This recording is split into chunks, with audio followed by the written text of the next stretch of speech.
बिस्मिल्लाहिर्रहमानिर्रहीम। अस्सलाम वालेकुम दोस्तों, उम्मीद करता हूँ आप सब खैरियत से होंगे। तो आज मैं एक और न्यू वीडियो के साथ हाजिर हुआ हूँ और आप सबको जो है पीपीएस इंजेक्शन के बारे में जो है आज कुछ मैं आपको इन्फॉर्मेशन दूंगा कि पीपीएस इंजेक्शन जो है हमने किस लिए अपने जानवरों को इस्तेमाल करवाना है। और आज मैं आपको ये बताऊँगा कि इस इंजेक्शन का इस्तेमाल जो है हमने बकरों में, भेड़ों में और छोटे जानवरों में जो है इस पीपीएस इंजेक्शन का इस्तेमाल कैसे करवाना है। तो जिन दोस्तों ने अभी तक मेरे चैनल को सब्सक्राइब नहीं किया हुआ तो उनसे गुजारिश है कि वो मेरे चैनल को सब्सक्राइब कर लें और बेल आइकन का बटन ज़रूर दबाएं ताकि मेरी हर न्यू आने वाली वीडियो जो है आप तक पहुंचती रहे और आपको और आपके जानवरों को जो है मेरी इस वीडियो से फ़ायदा होता रहे। तो जिन दोस्तों ने अपने पास बकरे वगैरह रखे हुए हैं या बकरियां वगैरह रखी हुई हैं या भेड़ें रखी हुई हैं तो इस किस्म के छोटे जानवर अगर आपने रखे हुए हैं तो उनमें जो है आपने पीपीएस का इस्तेमाल करवाना है। तो पहले नंबर पर मैं आपको दिखाता हूँ पीपीएस इंजेक्शन की फार्मूलेशन, जो इसमें फार्मूले डाले हुए हैं और इसकी जो कंपोजिशन बनती है उसके बारे में बताता हूँ। तो आप देख सकते हैं कि इसमें जो है 3 फार्मूले बेंजाथाइन पेनिसिलिन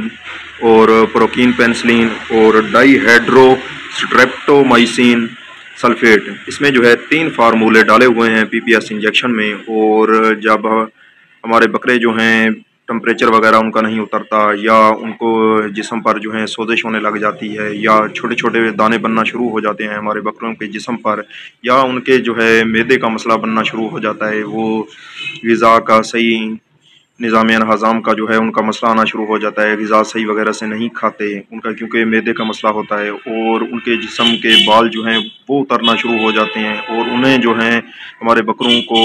ज़्यादातर जो है मलैश वगैरह कर आते हैं, छोटे छोटे दाने बन जाते हैं और हम काफ़ी इंजेक्शन जो हैं इस्तेमाल करवाने के बावजूद जो है हमारा बकरे जो हैं या बकरियां या भेड़ें वो जो हैं उस बीमारी में मुब्तला रहती हैं, ठीक नहीं होती। Subscribe तो to my उसमें channel जो है आपने and also PPS press injection this का bell जो है icon. इस्तेमाल करवाना है।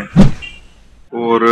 अगर जितनी भी सोजिश वगैरह ज़्यादा से ज़्यादा होगी पीपीएस इंजेक्शन की एक से दूसरी डोज लगाने पर आपको जो है बकरा या भेड़ वगैरह है या कोई भी आपका छोटा जानवर है तो वो जो है बिल्कुल ही ठीक होने लग जाएगा और उसका जो है एलर्जी वगैरह भी ख़त्म होने शुरू हो जाएगी। और अगर आपके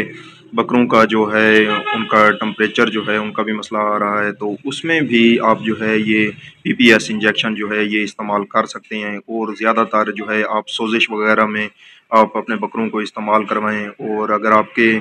बकरी जो है वो दूध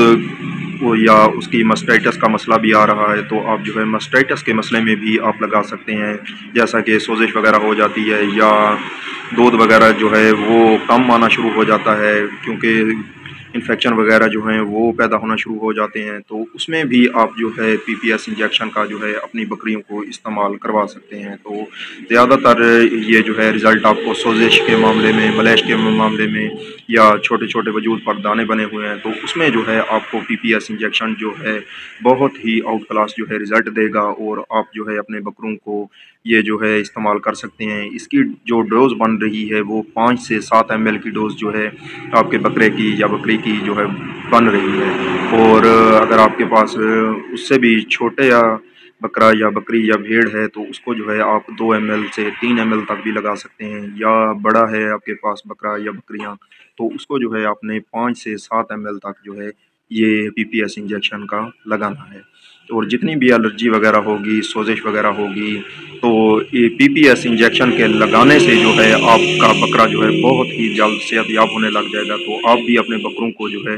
पीपीएस इंजेक्शन का जो है इस्तेमाल ज़रूर कराएं और इंशाल्लाह आपके बकरे जो हैं या बकरियां या भेड़ें वो बिल्कुल ही सेहतयाब हो जाएंगी। तो उम्मीद करता हूँ मेरी ये वीडियो आप सब दोस्तों को पसंद आई होगी। तो मिलते हैं अगली वीडियो में, तब तक के लिए अल्लाह हाफिज़।